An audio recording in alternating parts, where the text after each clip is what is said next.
സുഭാഷിതങ്ങൾ 25-ാം അധ്യായം. യൂദരാജാവായ ഹെസക്കിയായുടെ ആളുകൾ പകർത്തിവെച്ച സോളമന്റെ സുഭാഷിതങ്ങളാണ് താഴെ പറയുന്നവയും. നിഗൂഢത ദൈവത്തിന്റെ മഹത്വമാണ്. രാജാക്കന്മാരുടെ മഹത്വമോ കാര്യങ്ങൾ ആരാഞ്ഞറിയുന്നതും. ആകാശങ്ങളുടെ ഉയരവും ഭൂമിയുടെ ആഴവും പോലെ രാജാക്കന്മാരുടെ മനസ്സും അമേയമാണ്. വെളിയിൽ നിന്നും കിട്ടം മാറ്റി കളഞ്ഞാൽ പണിക്കാരന് പാത്രനിർമ്മാണത്തിനുള്ള പദാർത്ഥമായി. രാജസന്നിധിയിൽ നിന്ന് ദുഷ്ടന്മാരെ അകറ്റിക്കളയുമ്പോൾ സിംഹാസനം നീതിയിൽ ഉറച്ചു നിൽക്കും. രാജസന്നിധിയിൽ മുൻനിരയിൽ കയറി നിൽക്കുകയോ സമുന്നതരോടൊപ്പം സ്ഥാനം പിടിക്കുകയോ അരുത്.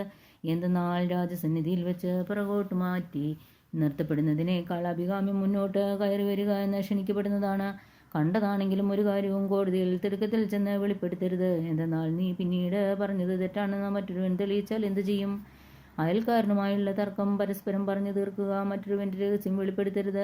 അവനത് കേൾക്കാനിടയായാൽ നിന്നെ ഖണ്ഡിക്കുകയും നിനക്ക് തീരാത്ത ദുഷ്കീർത്തി ഉണ്ടാവുകയും ചെയ്യും. ഉചിതമായ വാക്ക് വെള്ളിത്തകിടിൽ പതിച്ചുവെച്ച സ്വർണ്ണനിർമ്മിതമായ ആപ്പിൾ പഴം പോലെയാണ്. ഉപദേശം സ്വീകരിക്കുന്ന കാതുകൾക്ക് ജ്ഞാനിയായ ശാസകൻ സ്വർണം കൊണ്ടുള്ള കർണാഭരണമോ കണ്ടാഭരണമോ പോലെയാണ്. വിശ്വസ്തനായ ദൂതൻ തന്നെ അയച്ചവർക്ക് കൊയ്ത്തുകാലത്ത് തണുപ്പുമായെത്തുന്ന മഞ്ഞ് പോലെയാണ്. അവൻ യജമാനന്മാരുടെ മനസ്സിന് കുളിർമ നൽകുന്നു. കൊടുക്കാത്ത ദാനത്തെക്കുറിച്ച് വൻപ് പറയുന്നവൻ മഴ തരാത്ത മേഘങ്ങളും കാറ്റും പോലെയാണ്. ക്ഷമ കൊണ്ട് ഒരു ഭരണാധിപനെ നയിപ്പിക്കാൻ കഴിഞ്ഞേക്കാം. മൃദുലമായ നാവിന് കടുത്ത അസ്ഥിയെ പോലും ഒരുക്കുവാനുള്ള കരുത്തുണ്ട്. തേൻ കിട്ടിയാൽ ആവശ്യത്തിന് മാത്രമേ കുടിക്കാവൂ, അല്ലെങ്കിൽ ചെടിപ്പ് തോന്നി ഛർദ്ദിച്ചേക്കാം. അയൽവാസിയുടെ വീട്ടിൽ ചുരുക്കമായി പോകാവൂ, അല്ലെങ്കിൽ മടുപ്പ് തോന്നി അവൻ നിന്നെ വെറുത്തേക്കാം.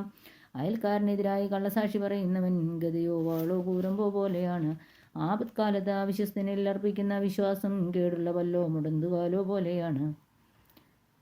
വിഷാദമഗ്നന് വേണ്ടി പാട്ടുപാടുന്നത് കൊടുന്തണുപ്പിൽ ഒരാളുടെ വസ്ത്രം ഉരിഞ്ഞു മാറ്റുന്നത് പോലെയും വ്രണത്തിൽ വിനാഗിരി വീഴ്ത്തുന്നത് പോലെയുമാണ്. ശത്രുവിന് വിശക്കുമ്പോൾ ആഹാരവും ദാഹത്തിന് ജലവും കൊടുക്കുക.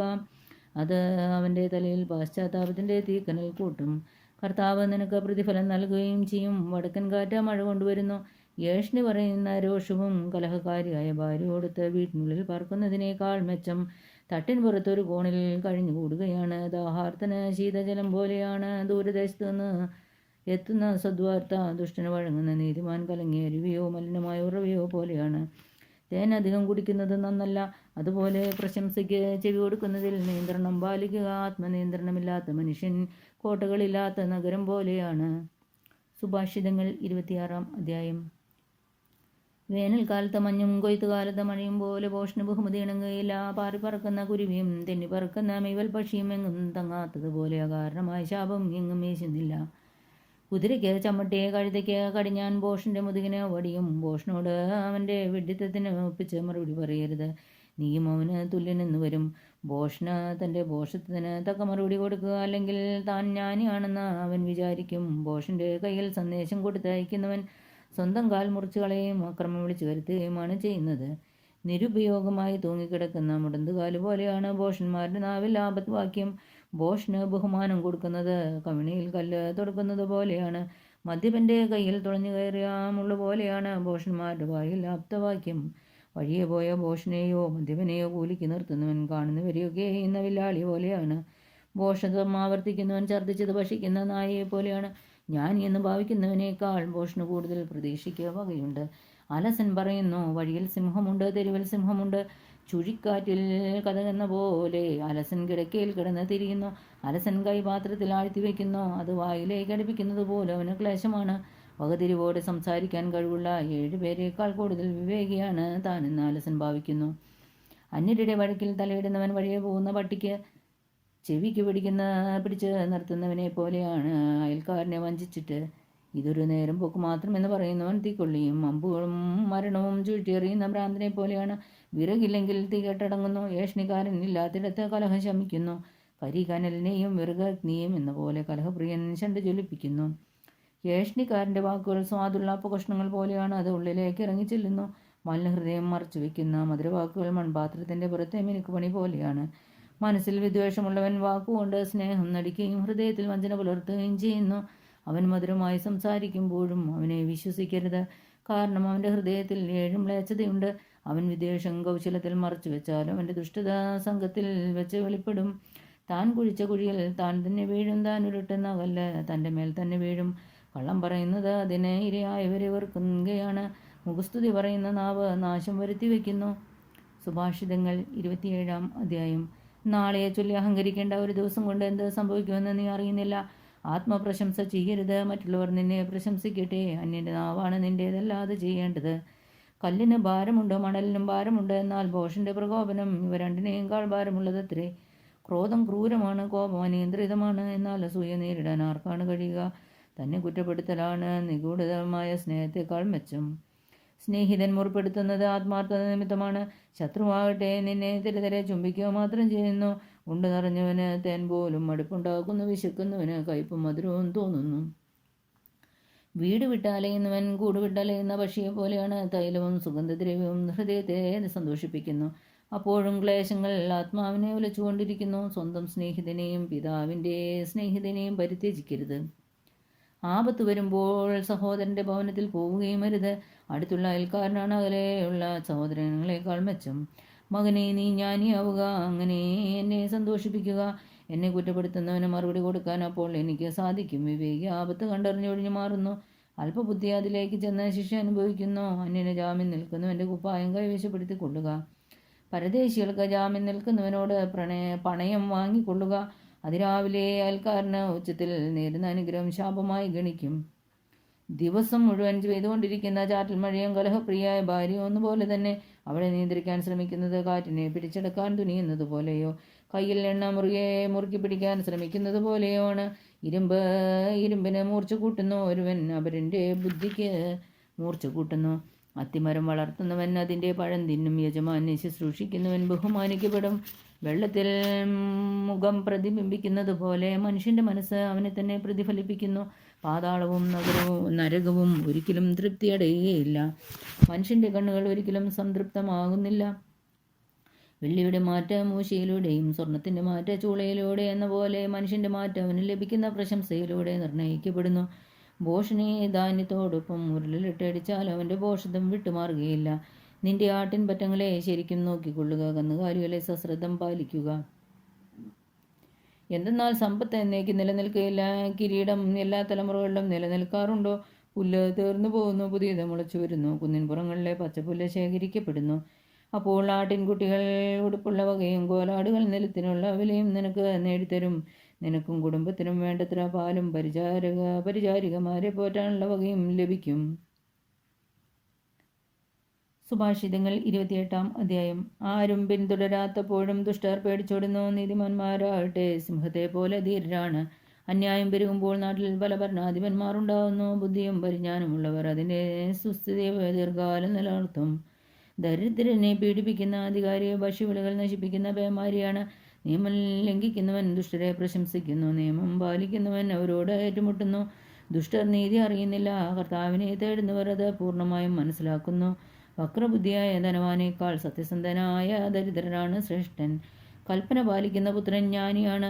ദുർവൃത്തരുമായി കൂട്ടുകൂടുന്നവർ പിതാവിന് അപമാനം വരുത്തിവെക്കുന്നു. പലിശയും കൊള്ളലാഭവും വഴി നേടിയ സമ്പത്ത് ദരിദ്രരോട് ദയയുള്ളവൻ്റെ കയ്യിൽ വന്നു ചേരും. നിയമം വകവയ്ക്കാത്തവൻ്റെ പ്രാർത്ഥന പോലും വെറുപ്പുളവാക്കുന്നു. സത്യസന്ധരെ ദുർമാർഗത്തിലേക്ക് നയിക്കുന്നവൻ താൻ കുഴിച്ച കുഴിയിൽ തന്നെ വീഴും. നിഷ്കളങ്കർക്ക് നന്മ ഭവിക്കും. താനൊരു ജ്ഞാനിയാണെന്ന് ധനികൻ വിചാരിക്കുന്നു. ബുദ്ധിമാനായ ദരിദ്രൻ അവൻ്റെ ധനിനിറം കണ്ടുപിടിക്കുന്നു.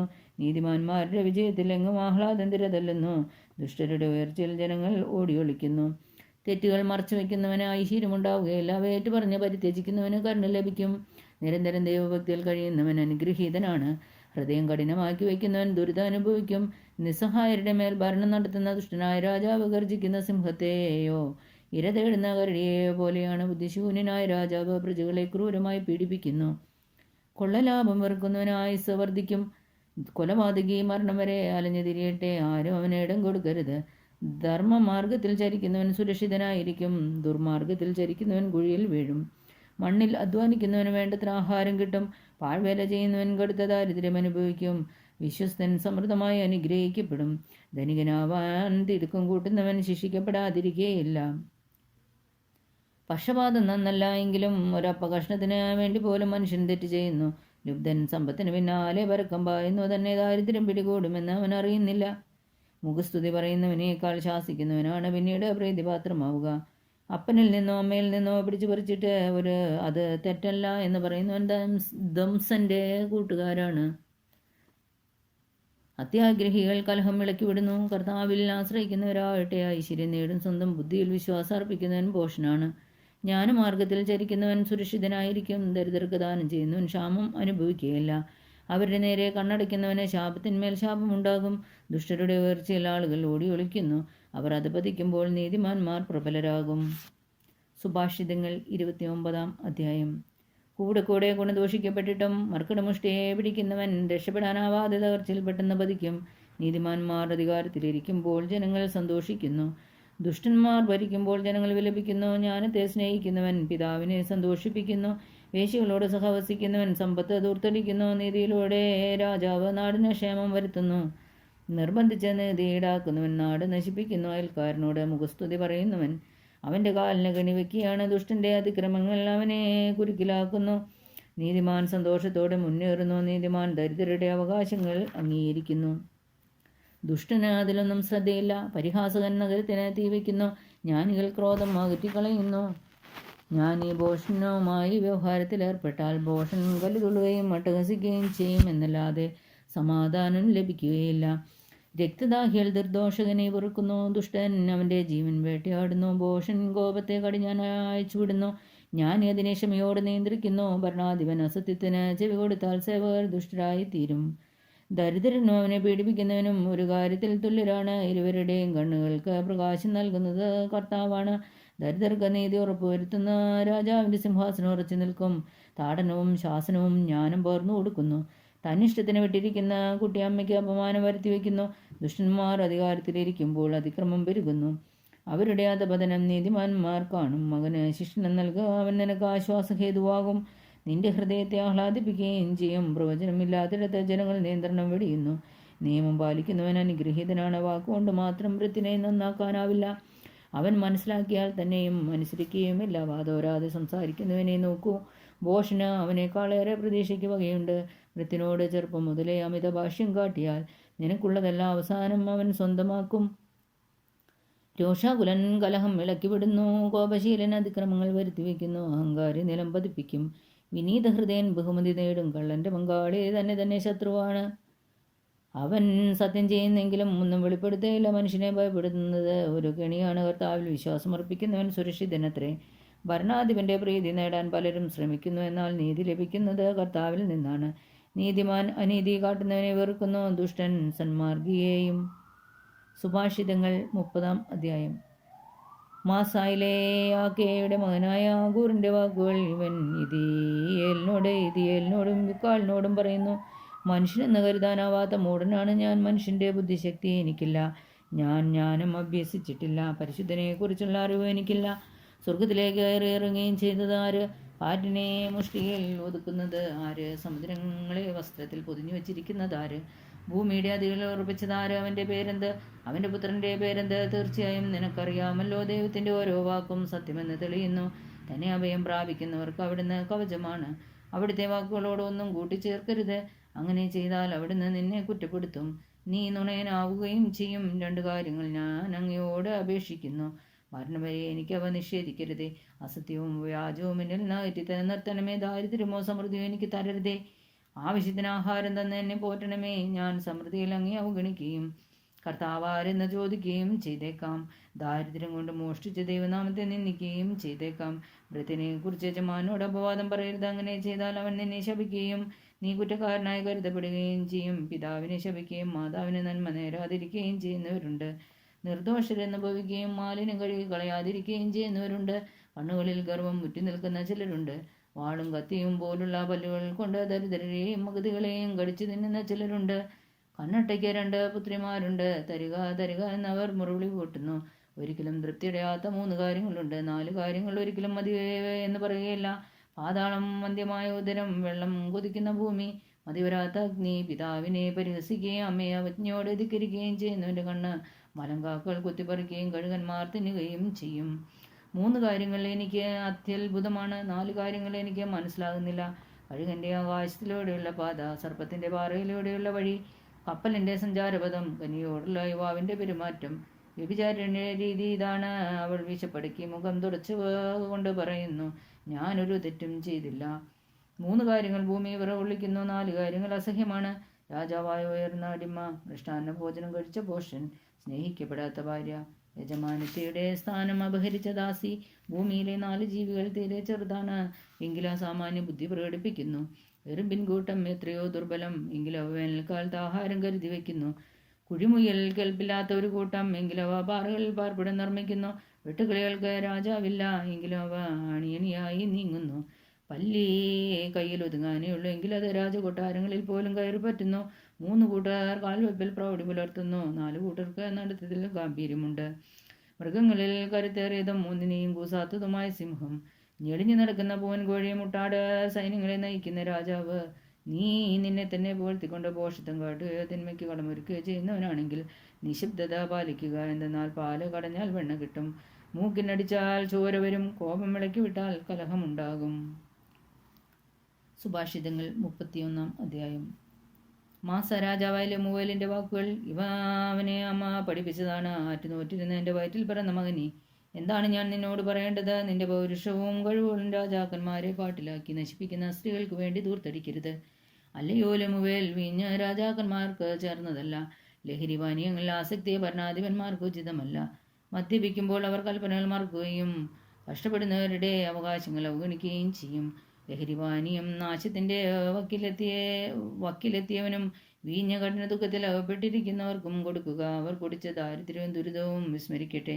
മൂകരും അനാഥരുമായവരുടെ അവകാശങ്ങൾക്ക് വേണ്ടി ശബ്ദമുയർത്തുക. നീതിപൂർവ്വം വിധിക്കാനും ദരിദ്രരുടെയും അഗതികളുടെ അവകാശങ്ങൾ പരിരക്ഷിക്കാനും വേണ്ടി വാക്കുകൾ ഉപയോഗിക്കുക. ഉത്തമയായ ഭാര്യയെ കണ്ടുപിടിക്കാൻ ആർക്ക് കഴിയും? അവൾ രത്നങ്ങളെക്കാൾ അമൂല്യത്രേ. ഭർത്താവിൻ്റെ ഹൃദയം അവളിൽ വിശ്വാസം അർപ്പിക്കുന്നു, അവൻ്റെ നേട്ടങ്ങൾ വർദ്ധിക്കുകയും ചെയ്യുന്നു. അവൾ ജീവാനന്ദം ഭർത്താവിൻ്റെ നന്മയല്ലാതെ ഉപദ്രവം ചെയ്യുന്നില്ല. അവൾ രോമവും ചണവും ശേഖരിച്ച ചുറുകോടെ നെയ്തെടുക്കുന്നു. അവൾ വ്യാപാരിയുടെ കപ്പലുകളെ പോലെ നിന്ന് ആഹാര സാധനങ്ങൾ കൊണ്ടുവരുന്നു. പുലർച്ചയ്ക്ക് മുൻപേ അവൾ ഉണർന്ന കുടുംബാംഗങ്ങൾക്ക് ഭക്ഷണം ഒരുക്കുകയും പരിചാരികമാർക്ക് ജോലികൾ നിർദ്ദേശിച്ചു കൊടുക്കുകയും ചെയ്യുന്നു. അവൾ നല്ല നിലം നോക്കി വാങ്ങുന്നു, സ്വന്തം സമ്പത്ത് കൊണ്ട് അവൾ മുന്തിരിത്തോട്ടം നട്ടുപിടിപ്പിക്കുന്നു. അവൾ അരമുറുകെ കൈചുറുക്കോടെ ജോലി ചെയ്യുന്നു. തൻ്റെ വ്യാപാരം ലാഭകരമാണോ എന്ന് അവൾ പരിശോധിച്ചറിയുന്നു. രാത്രിയിൽ അവളുടെ വിളക്ക് അണയുന്നില്ല. അവൾ ദണ്ടും തക്ലിയും ഉപയോഗിച്ച് നൂൽക്കുന്നു. അവൾ ദരിദ്രർക്ക് ദാനം കൊടുക്കുകയും പാവങ്ങളെ സഹായിക്കുകയും ചെയ്യുന്നു. മഞ്ഞുകാലത്ത് കുടുംബാംഗങ്ങൾക്ക് തണുപ്പേൽക്കുമെന്ന് അവൾ ഭയപ്പെടുന്നില്ല. അവർക്ക് ധരിക്കാൻ ഇരട്ട വസ്ത്രങ്ങളുണ്ട്. അവൾ സ്വയം വിരിപ്പുകൾ നിർമ്മിക്കുന്നു. മൃദുലവും ധൂമവസ്ത്രവുമായ പട്ടുവസ്ത്രങ്ങളാണ് അവൾ ധരിക്കുന്നത്. ശ്രേഷ്ഠന്മാരോടൊപ്പം ഇരിക്കുമ്പോൾ നഗരകവാടത്തിൽ അവളുടെ ഭർത്താവ് ശ്രദ്ധേയനാവുന്നു. അവൾ ചർണവസ്ത്രം ഉണ്ടാക്കി വിൽക്കുകയും മരപ്പെട്ട വ്യാപാരിക്ക് എത്തിച്ചു കൊടുക്കുകയും ചെയ്യുന്നു. അവൾ കഴിവും അന്തസ്സും അണിയുന്നു, ഭാവിയെ നോക്കി പുഞ്ചിരിക്കുന്നു. അവൾ വായു തുറന്നാൽ ജ്ഞാനമേ പുറത്തു വരൂ. ദയാസമ്പൂർണമായ ഉപദേശം അവളുടെ നാവിലുണ്ട്. കുടുംബാംഗങ്ങളുടെ നടപടികൾ അവൾ ശ്രദ്ധാപൂർവം വീക്ഷിക്കുന്നു. അലസതയുടെ അപ്പം അവൾ ഭക്ഷിക്കുന്നില്ല. അവളുടെ സന്താനങ്ങൾ അവളെ ഭാഗ്യവതി എന്ന് വിളിക്കുന്നു. അവളുടെ ഭർത്താവ് അപ്രകാരം ചെയ്യുന്നു, അവൻ അവളെ ഇങ്ങനെ പ്രശംസിക്കുന്നു. പല സ്ത്രീകളും തങ്ങളുടെ കഴിവുകൾ പ്രകടിപ്പിച്ചിട്ടുണ്ട്, എന്നാൽ നീ അവരെ എല്ലാം അതിശയിക്കുന്നു. സൗകുമാര്യം വഞ്ചന നിറഞ്ഞതും സൗന്ദര്യം വ്യർത്ഥവുമാണ്, എന്നാൽ ദൈവഭക്തിയുള്ള സ്ത്രീ പ്രശംസ അർഹിക്കുന്നു. അവളുടെ അധ്വാനത്തെ വിലമതിക്കുവിൻ, അവളുടെ പ്രവൃത്തികൾ നഗരകവാടത്തിൽ അവൾക്ക് പ്രശംസയായിരിക്കട്ടെ. പിതാവിനും പുത്രനും പരിശുദ്ധാത്മാവിനും സ്തുതി.